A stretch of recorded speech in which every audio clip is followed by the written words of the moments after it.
Assalamualaikum rekan Polres Aceh Utara. Personel Polres Aceh Utara kembali melaksanakan kegiatan pengajian rutin Kamis pagi yang digelar serentak melalui sambungan daring dari Polda Aceh.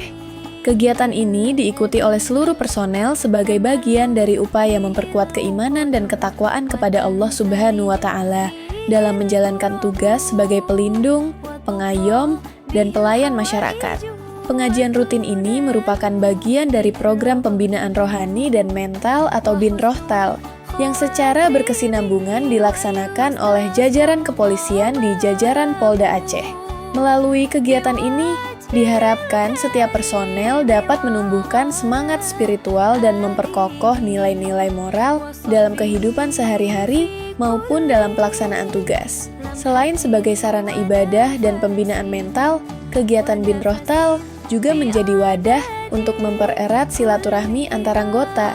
Dengan keimanan yang kuat dan hati yang bersih, diharapkan seluruh personel Polres Aceh Utara mampu memberikan pelayanan terbaik kepada masyarakat dengan penuh keikhlasan dan tanggung jawab.